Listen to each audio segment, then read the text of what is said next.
The white flowers shook as Amma's hands trembled. 200 pounds of doubt stood beneath a crystal chandelier, staring into the cold gray eyes of the man everyone feared. Jae Hyun-sik, the Korean Mafia boss who had rejected every woman in Seattle, now held her thick fingers like they were made of gold. "You're shaking," he whispered, his tattooed hand tightening around hers. "Everyone's watching," Amma breathed, her Ghanaian accent soft but clear. "They're wondering why you chose me." His jaw clenched. "Let them wonder." The officiant cleared his throat, but Hyun-sik didn't look away from her deep brown eyes. Behind them, 300 guests sat frozen. Half were his people, men in black suits with guns under their jackets. The other half were strangers, people who came just to see if the rumor was true. The Ice King. The man who once shot a woman's brother for touching his car. That man was getting married to a plus-size African girl nobody knew. "Do you, Jae Hyun-sik, take this woman?" "Yes." His voice cut through the hall like a blade. Amma's breath caught. Tears pooled in her eyes, but she blinked them back. 6 months ago, she was cleaning his office building at 2 a.m., invisible to everyone. Now she wore a dress that cost more than her mother made in a year. "And do you, Amma Oforiwe?" "I do," she whispered. He leaned closer, his lips almost touching her ear. "They don't matter. Only you." But 3 rows back, a man in a dark suit pulled out his phone. And everything was about to fall apart. 6 months earlier, Amma pushed her cleaning cart down the marble hallway of Crescent Tower, Seattle's most expensive building. It was 2:17 a.m. Her feet ached. Her back ached. Everything ached. But she smiled anyway because that's what her mama taught her. Smile even when it hurts. The 40th floor was always empty at night. Rich people didn't work this late. They paid other people to work for them. Amma was one of those people. She hummed an old Ghanaian song as she sprayed the glass windows. Outside, the city twinkled like stars had fallen to the ground. She used to dream about living in those fancy apartments. Now she just cleaned them. "Why are you here?" Amma jumped, dropping her spray bottle. It clattered across the marble floor, loud as a gunshot in the silence. A man stood in the shadows near the corner office. Tall. Lean. Wearing an all-black suit that probably cost more than her car. His face was beautiful and terrible at the same time. Sharp jaw. Cold eyes. A tattoo crept up his neck like smoke. I'm cleaning, sir." Amma's heart hammered. "I can come back if." "I asked why you're here."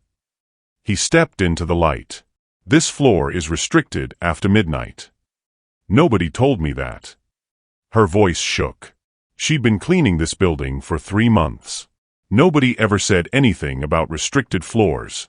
"I'm sorry. I'll leave." She grabbed her cart, but her hands were sweating. The handle slipped. The whole cart tipped over. Bottles crashed. Rags flew everywhere. Dirty water spread across the perfect white marble like a dark stain. "Oh no. Oh no no no." Amma dropped to her knees, grabbing at the bottles with shaking hands. "I'm so sorry. Please don't tell my boss. Please. I need this job." The man didn't move. He just watched her scramble on the floor like a rat caught in a trap. "What's your name?" Amma looked up. His face showed nothing. No anger. No pity. Nothing. "Amma," she whispered. "Amma Oforiwe." "You're African." "Ghanaian." She stood slowly, water dripping from her uniform. "I came here when I was 10. I'm sorry about the mess. I'll clean it right now." "How much do they pay you?" The question caught her off guard. $15 an hour. Something flickered in his eyes. Surprise? Disgust? She couldn't tell. "That's nothing," he said. "It's enough." Amma lifted her chin. Her mama always said never let anyone make you feel small, even when you're on your knees. "I send money home. My family needs it." He stared at her for a long moment. Then he reached into his jacket. Amma's breath stopped. She'd heard the stories. This building belonged to dangerous people. The kind who made problems disappear. But he just pulled out his wallet and took out $500 bills. He held them out to her. "Take it." Amma stared at the money. I can't. Why not? Because I didn't earn it. His eyebrows rose slightly. You're the first person who's ever said that to me. I don't take what I don't earn. Amma turned back to her cart and started picking up the bottles. Her hands still shook, but she kept her head high. Behind her, she heard him move. His footsteps were quiet, like a cat. Then he was beside her, kneeling on the wet marble in his expensive suit, helping her pick up the rags. What are you doing? Amma gasped. Helping. But, your suit. It's just a suit. He handed her a bottle. His fingers brushed hers. They were cold. I'm Hyunsik. I know who you are. Everyone knew. Jae Hyunsik. The boss. The king. The man who controlled half of Seattle's underground world. You own this building. I own many buildings. He stood and held out his hand to help her up. But you're the first person who's ever been honest with me in one of them. Amma didn't take his hand. She stood on her own, even though her knees felt weak. I should finish cleaning. Tomorrow, he said. Come back tomorrow. Same time. Bring your cart to my office. Why? Because I'm hiring you. I already have a job. Not anymore. He turned and walked toward the corner office, then stopped and looked back. I pay better than $15 an hour. Much better. And Amma. Yes. Don't be late. Then he was gone, disappeared into the darkness like smoke. Amma stood alone in the hallway, surrounded by dirty water and cleaning supplies, wondering if she just made a deal with the devil. But when she got home to her tiny apartment in Beacon Hill, she couldn't stop thinking about those cold gray eyes and the way he said her name. Like it mattered. Like she mattered. Maybe the devil wasn't so bad after all. Before we go further, I want to ask you something. Have you ever felt invisible?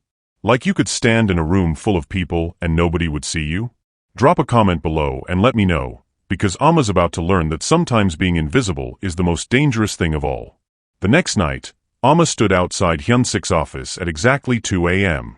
She'd changed her uniform 3 times, braided her hair twice.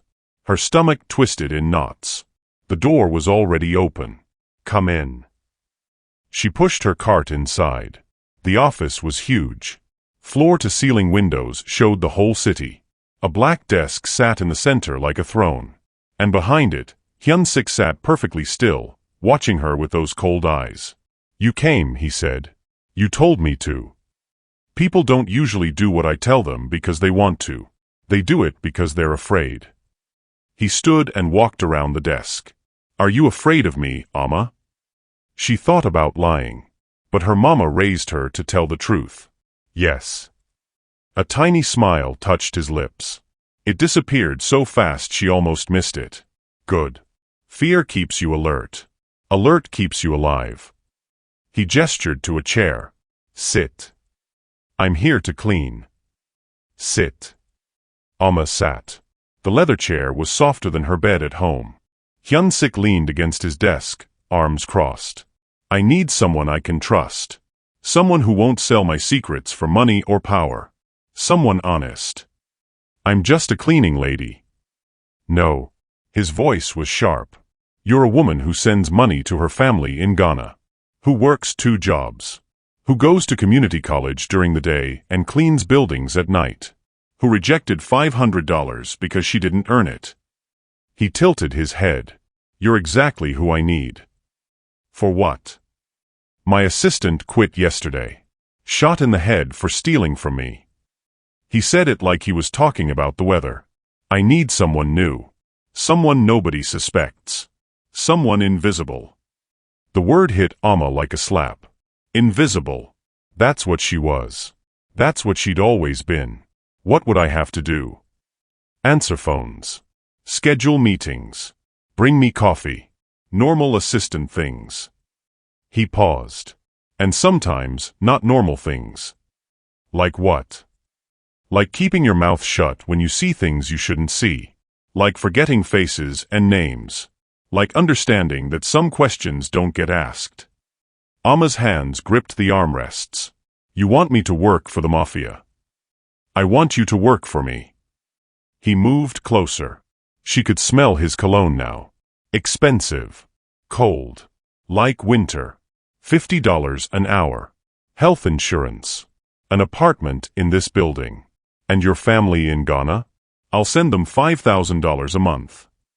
Amma's breath caught. $5,000. Her mama could stop selling fruit at the market. Her little sister could finish school. Her brother could get the medicine he needed. Why me? She whispered. Hyun-sik crouched down until his face was level with hers. Those gray eyes held hers like chains. Because when I gave you money, you said no. In my world, that makes you either very stupid or very rare. His voice dropped lower. And you don't strike me as stupid. What if I say no now? Then you walk out that door and never come back. I'll forget I met you. You'll go back to your $15 an hour and your tiny apartment and your 2 jobs. He stood. But your family in Ghana will keep struggling. Your mama will keep working until her body breaks. Your sister will drop out of school. Your brother will die because he can't afford his medicine. Tears burned Amma's eyes. That's not fair. Life isn't fair. He walked back to his desk and sat down. But I'm giving you a chance to change yours. Most people never get that. Amma looked out the window at the glittering city. Somewhere out there, other women were cleaning offices for $15 an hour. Other families were struggling. Other dreams were dying. If I do this, she said slowly, I have one condition. Hyun-sik's eyebrows rose. You're giving me conditions? Yes. Amma stood, her legs shaking but her voice steady. You don't lie to me. Ever. If something I'm doing is dangerous, you tell me. If you need me to do something bad, you tell me. I won't work for someone who treats me like I'm stupid. For a long moment, he just stared at her. Then he did something she never expected. He laughed. It wasn't a big laugh. Just a short, sharp sound. But it changed his whole face. Made him look younger. Almost human. Deal, he said, holding out his hand. Amma walked forward and shook it. His hand was still cold. But his grip was strong. Real. You start tomorrow, he said. 6 p.m. Wear something nice. And Amma. Yes. Welcome to my world. Try not to die in it. She left his office with a new job, a new life, and the strange feeling that she'd just signed away her soul. But when she called her mama that night and said, I'm sending more money, the joy in her mother's voice made it worth it. At least, that's what she told herself. What she didn't know was that Hyun-sik stood at his window long after she left, staring at the city, wondering why he couldn't stop thinking about the woman who said no. The next evening, Amma stood in front of her closet, panicking. Wear something nice, he'd said.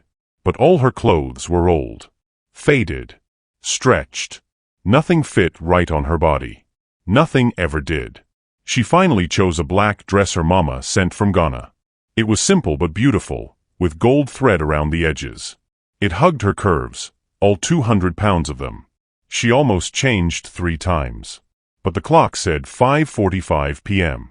No time. When she walked into the building lobby at 5:58 p.m., every head turned. Security guards stared. Business people whispered. A woman in a tight skirt looked her up and down and laughed behind her hand. Amma kept walking. Head high. Just like Mama taught her. The elevator ride to the 40th floor felt like forever. Her reflection stared back at her from the mirrored walls. Dark skin. Wide hips. Thick thighs. Everything the world said was wrong. The doors opened. A man waited in the hallway. Short hair. Sharp suit. A gun visible under his jacket.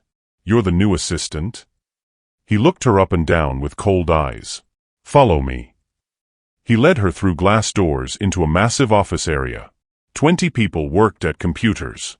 All of them stopped and stared when she walked by. Nobody smiled.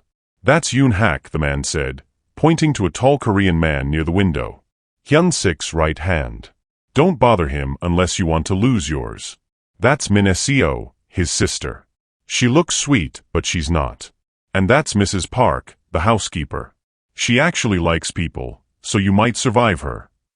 They reached a door at the end of the hall. The man knocked twice. Enter. Amma walked in. Hyun-sik sat behind his desk, signing papers. He didn't look up. "You're 2 minutes late." The elevator was slow. Elevators don't make excuses. He finally looked at her.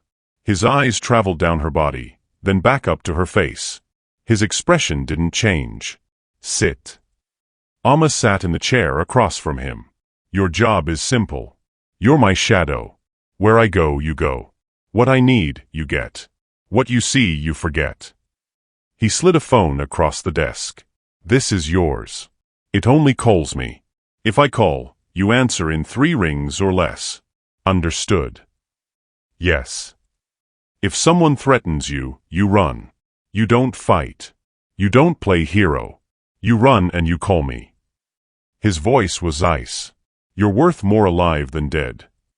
"Why do you care?" "Because I invested in you. I don't waste investments." He stood. "Come." He walked out of the office. Amma hurried after him, her heels clicking on the marble floor. Everyone they passed bowed their heads. Nobody met his eyes.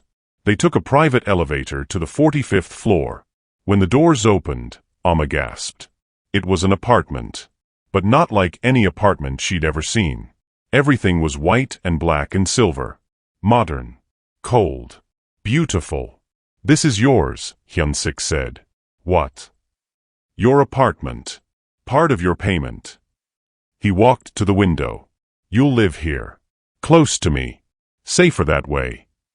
Amma walked through the space like she was in a dream. Huge bedroom. Massive bathroom. A kitchen with appliances she didn't know how to use. And windows that showed the entire city like it belonged to her. "I can't accept this," she whispered. "You already did. Your things are being moved as we speak." He checked his watch. "You have 30 minutes. Change into something comfortable. We have work tonight." "What kind of work?" "The kind you don't ask about." He left before she could respond. Amma stood alone in her new apartment, surrounded by luxury she didn't earn, working for a man she barely knew, wondering how her life changed so fast. But when she looked out the window at the city below, something shifted in her chest. For the first time in her life, she wasn't looking up at the rich people. She was one of them. Even if it was all a lie. 30 minutes later, Amma sat in the back of a black SUV next to Hyun-sik. 2 men sat in front. Nobody spoke. They drove through Seattle's industrial district. Empty warehouses. Broken streetlights. The kind of place people disappeared. The SUV stopped in front of a warehouse with no windows. Hyun-sik got out. Amma followed. "Stay behind me," he said quietly. "Don't speak. Don't look anyone in the eye." Inside, 20 men stood in a circle. In the center, a man knelt on the concrete. His face was bloody. His hands were tied. Hyun-sik walked forward. Everyone stepped back. "You stole from me," Hyun-sik said calmly. "Please," the man sobbed. "I have a family. Kids." "So do the people you stole from." Hyun-sik pulled out a gun. Amma's heart stopped. This was real. This was actually happening. Everyone who steals from me dies. That's the rule. Hyun-sik pressed the gun to the man's head. "Any last words?"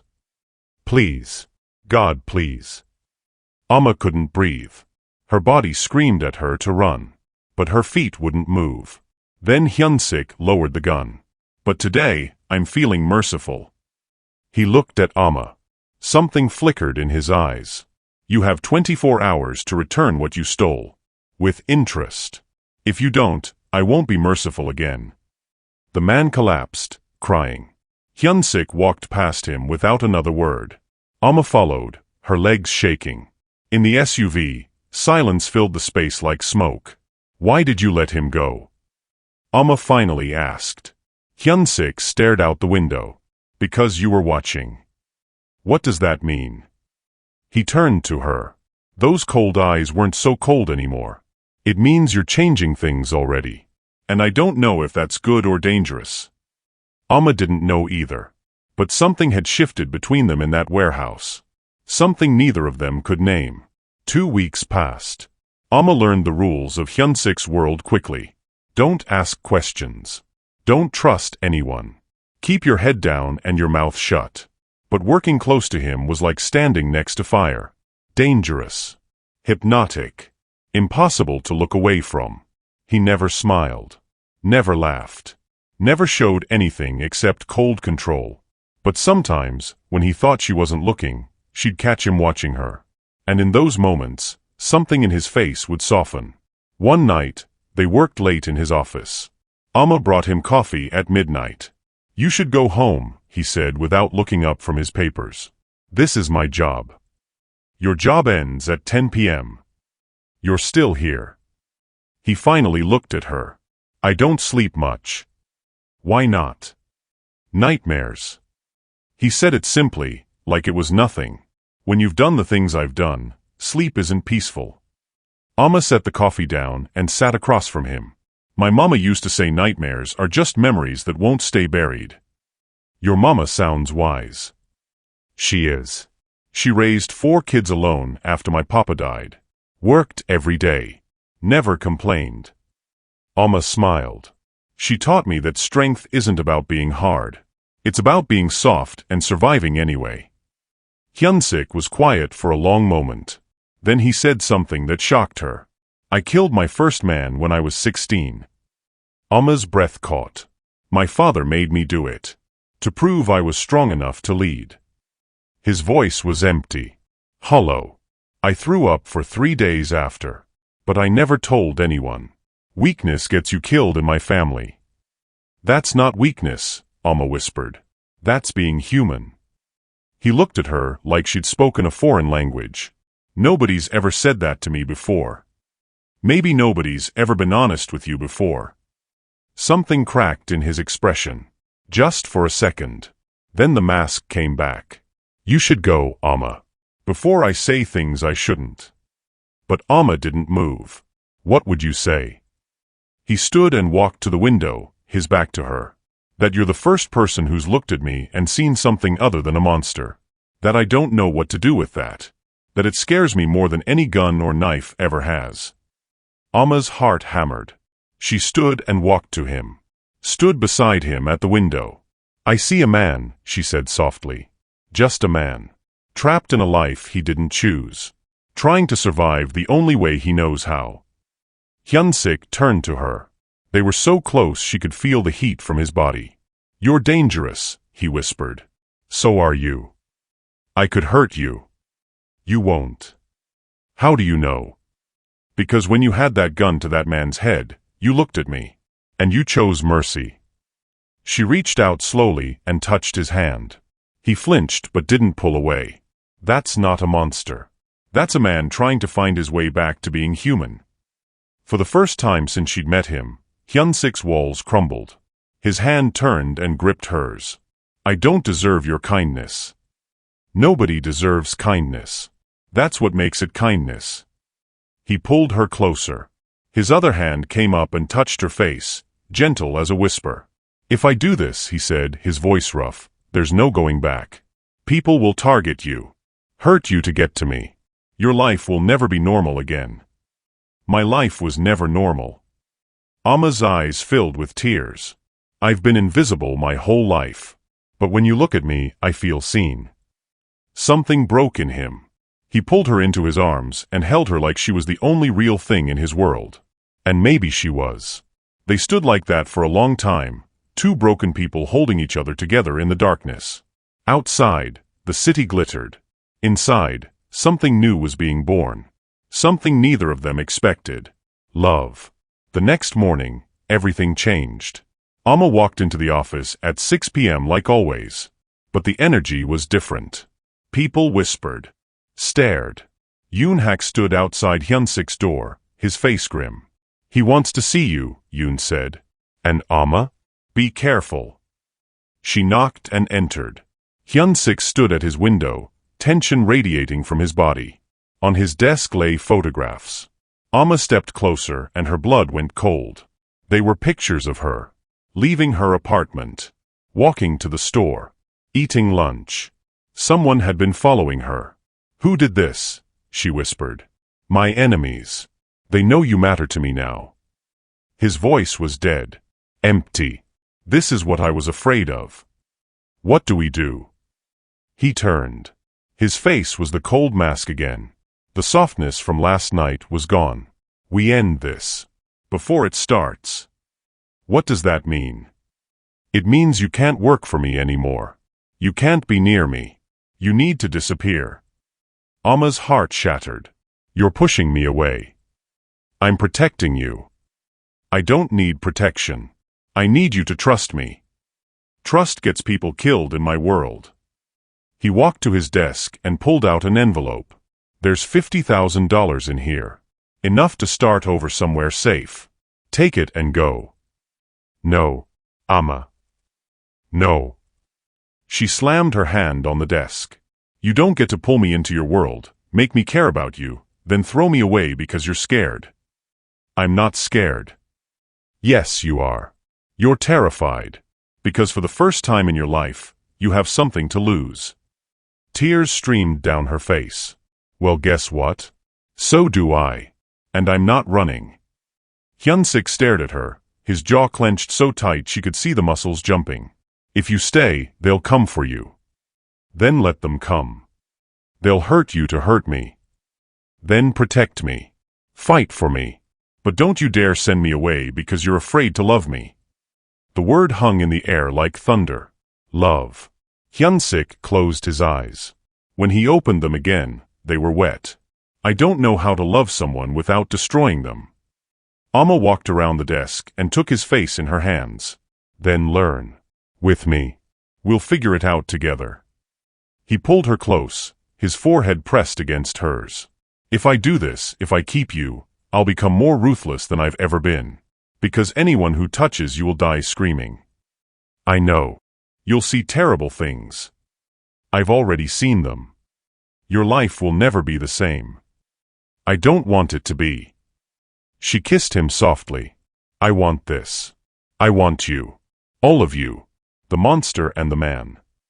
Hyunsik kissed her back, hard and desperate, like she was oxygen and he'd been drowning.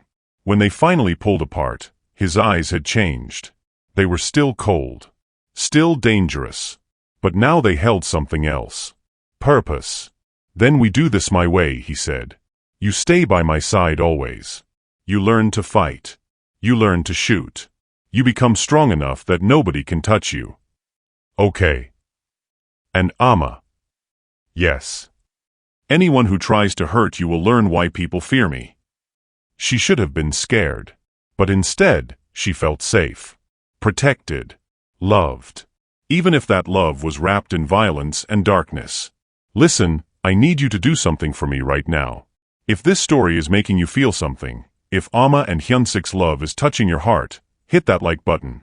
Because stories like this, real love that breaks through barriers, needs to be shared. And if you don't like it, you're telling me you don't believe in love that conquers fear. Don't be that person. Show some love. The training started the next day. Hyunsik hired the best instructors. Combat. Weapons. Strategy. Amma learned fast. But the real lessons came from him. Late nights in his private gym, he taught her how to move. How to read danger.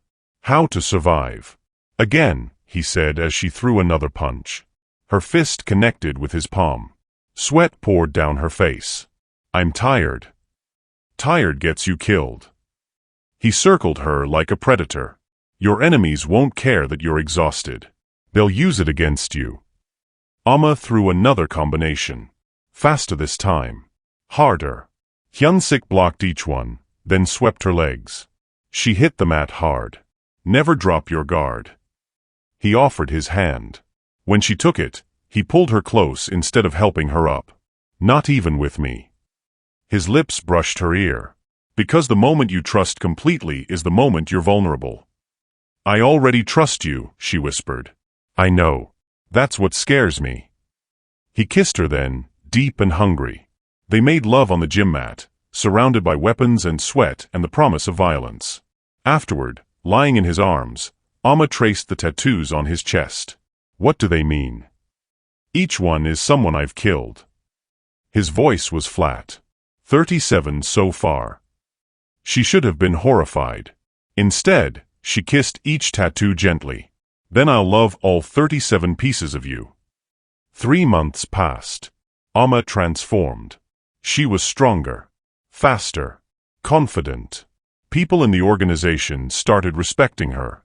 Some even feared her. But the threats kept coming. Photos, messages, warnings. Someone wanted her dead. One night, Hyunsik called an emergency meeting. His entire crew gathered in the warehouse. Amma stood beside him, her hand near the gun he'd given her. "Someone in this room is a traitor," Hyunsik announced, his voice cutting through the silence. "Someone's been feeding information to the Jade Dragons. Information about Amma." Whispers rippled through the crowd. "I'm giving you one chance to confess. Step forward now, and I'll make it quick."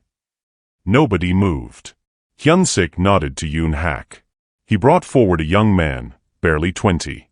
Blood dripped from his nose. "We found messages on his phone," Yoon said. The young man fell to his knees. "Please, boss. They have my sister. They said they'd kill her if I didn't help." Hyunsik's face showed nothing. "And you thought betraying me would save her?" "I didn't know what else to do." Hyunsik pulled out his gun. Amma's heart pounded. She knew what came next. She'd seen it before. But this time was different. This betrayal was about her. "Hyunsik," she said softly. He looked at her.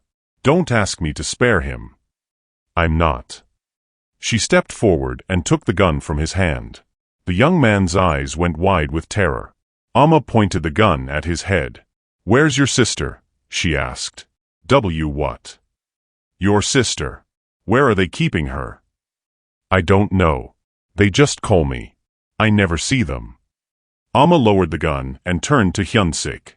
"Then we find her. We save her. And we use him to destroy the Jade Dragons." Hyunsik stared at her. "You want to save his sister? After he betrayed us?" "No. I want to show the Jade Dragons that we're smarter than they are." She looked at the young man. "You help us find them, and we'll get your sister back. But if you betray us again, I'll put a bullet in your head myself." The room went silent. Then Hyunsik smiled. A real smile. Cold and beautiful and terrifying. "You heard her," he said to the young man. "You work for us now. And if my woman promises to kill you, believe her." Later that night, alone in his penthouse, Hyunsik pulled Amma into his arms. "You surprised me today. Good or bad? Dangerous?" He kissed her forehead. "You're starting to think like me. That should scare you." "It doesn't." "Why not?" "Because I'm not becoming you. I'm becoming who I need to be to survive your world." She looked up at him. "There's a difference." He studied her face. "I'm falling in love with you. Real love. The kind that makes men weak." "Then let yourself be weak with me." "If I'm weak, we both die." "Then be strong for the world and weak for me." He carried her to his bedroom. They made love slowly this time, tenderly, like they were memorizing each other's bodies. Because both of them knew the storm was coming. The plan was simple. They'd use the traitor to set a trap. Lure the Jade Dragons out. Rescue his sister. End the threat. Simple plans never worked. The exchange happened at the docks at midnight. Amma wore a bulletproof vest under her jacket. Hyunsik's men surrounded the area. Everything was ready. Then the Jade Dragons arrived. 20 men. All armed. Their leader stepped forward. A woman with scars on her face and murder in her eyes. "The African girl," she said, smiling. "I've heard so much about you. Where's the sister?" Amma demanded. "Safe. For now." The woman circled her like a shark. "You're brave, I'll give you that. Most women would hide behind their man. But you stand here like you belong." "I do belong." "No." The woman leaned close. "You're just a fat African girl who got lucky. And luck runs out." Before Amma could respond, gunfire exploded. Everywhere. The trap had been reversed. Hyunsik's men fell. Blood sprayed. Chaos erupted. "Get down." Hyunsik threw Amma behind a container as bullets tore through the air. He returned fire, his face a mask of cold rage. Yoon Hak appeared, dragging the young man. It was another setup. Yoon shouted. They knew we were coming. The jade dragons closed in. Too many. Too fast. Hyun-sik grabbed Amma's face. Run. Now. I'm not leaving you. You have to. If they take you, I'll give them everything. They know that. His eyes were desperate. Please, Amma. Run. Tears streamed down her face. I love you. I know. That's why you have to go. Yoon pulled her away. She screamed Hyun-sik's name as they ran through the maze of containers. Behind them, gunfire continued, and Amma's heart shattered with every step. They escaped to a safe house. Yoon made calls, gathered information. The news was bad. Hyun-sik had been taken. The jade dragons had him. They'll torture him, Yoon said quietly. Try to break him. Get information about our operations. He won't break, Amma said. Everyone breaks eventually. Not him. She stood, grabbing weapons. Where are they holding him? Amma, we need to plan. Where? Yoon sighed. An abandoned factory on the south side. But it's suicide. They're expecting us. Good. Let's not disappoint them. She loaded her gun with steady hands. The scared cleaning lady was gone. In her place stood someone new. Someone dangerous. Someone willing to burn the world down to save the man she loved. Amma gathered 12 of Hyun-sik's most loyal men. They drove to the factory in silence. This is crazy, one man muttered. Then leave, Amma said coldly. Nobody left. They breached the factory at dawn. Amma moved like Hyun-sik taught her. Fast. Precise. Deadly. She shot 3 men before they even saw her coming. The training had worked. She was a weapon now. They fought through the factory floor by floor. Bodies fell. Blood painted the walls. Amma felt nothing. Just cold purpose. Finally, they reached the top floor. The Jade Dragon leader stood beside Hyun-sik, who was chained to a chair. His face was bloody, bruised, but his eyes were still fierce. The fat girl came to save you, the woman laughed. How romantic. Let him go, Amma said, her gun steady. Or what? You'll shoot me? My men will kill you all. I know. Amma's finger tightened on the trigger. But you'll die first. And that's enough. The woman's smile faded. She saw the truth in Amma's eyes. This wasn't a bluff. You've changed her, the woman said to Hyun-sik. Made her into a monster like you. No, Hyun-sik said, his voice rough. She was always strong. I just showed her how. The standoff lasted forever. Then Yoon Hak shot the woman's lieutenant. Chaos exploded again. Amma ran to Hyun-sik, breaking his chains as bullets flew. He grabbed her face. You shouldn't have come. Shut up. She kissed him hard. Let's go home. They fought their way out together. 2 people against an army. Somehow, they survived. In the car afterward, covered in blood, Hyun-sik held Amma close. You saved my life. You saved mine first. We're even then. No. She looked at him. We're together. That's better than even. He kissed her like she was everything. Because she was. The war with the Jade Dragons ended that night. Word spread fast. The African girl had walked into hell to save her man. And she'd walked back out. Nobody disrespected Amma after that. She wasn't just Hyun-sik's woman anymore. She was a force. A partner. An equal. 6 months later, Hyun-sik proposed. Not with flowers or romance. Just a simple question in his office late at night. Marry me. Amma looked up from her papers. That's not a proposal. It's the only one you'll get from me. Then yes. He slid a ring onto her finger. Black diamond. Beautiful and sharp. Just like them. People will talk, he said. Let them. They'll say I'm soft for marrying you. Are you? Yes. He pulled her into his lap. You've made me soft and brutal at the same time. I'd burn the world for you. But with you, I'm gentle. Good, she whispered, because I need both. The wedding was today. 300 people watched. Half loved them. Half feared them. All respected them. Now, standing at the altar, Amma looked into Hyunsik's eyes and saw her future. You may kiss the bride. He kissed her deeply. The crowd erupted in applause. But in the third row, a phone clicked. A message sent. And somewhere in the shadows, new enemies watched. Because love in their world was never safe. It was just worth fighting for. Hyunsik pulled back and whispered, "Ready for forever?" Amma smiled. "I've been ready since the night I dropped my cleaning cart. Best accident of my life." Mine too. They walked down the aisle together, hand in hand, two broken people who'd found wholeness in each other. The cold Korean Mafia boss and the 200-pound Ghanaian girl. An impossible love story. But they'd proven that impossible just meant no one had been brave enough to try yet. At the reception, Min Seo pulled Amma aside. "I never thought my brother could love anyone. He's full of surprises." "No. You brought something out of him. Something human." Min Seo hugged her. "Thank you for saving him. He saved me first. That's what love does. Saves us from ourselves." Hyunsik appeared, pulling Amma onto the dance floor. She went stiff. "I don't know how to dance." "Neither do I."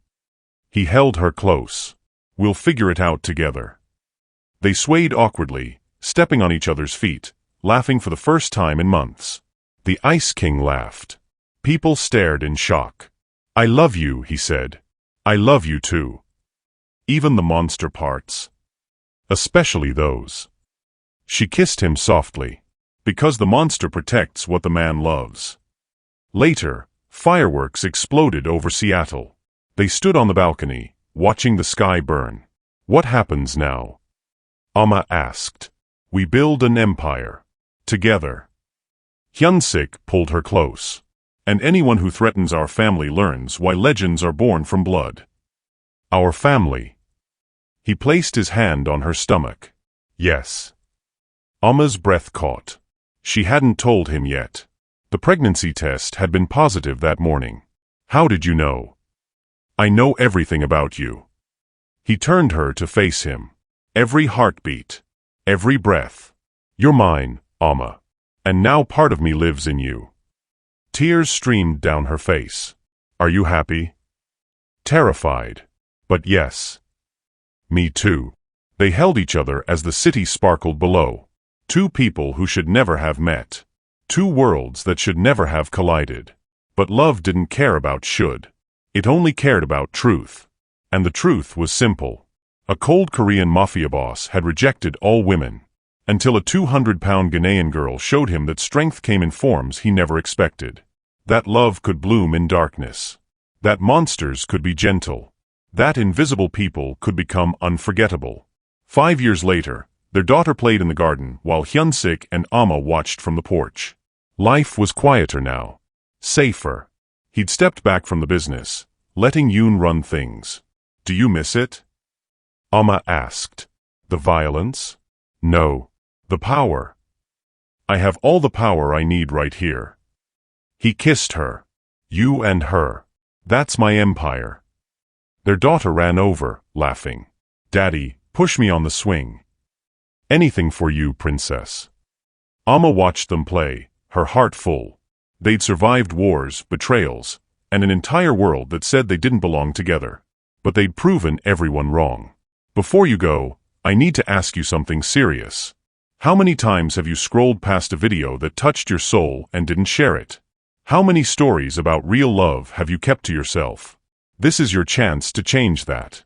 Hit subscribe right now, share this story. Because if you don't, you're basically saying you don't believe in love that breaks barriers. And I know you're better than that. Don't let this be just another story you forget. Make it matter. Subscribe and share.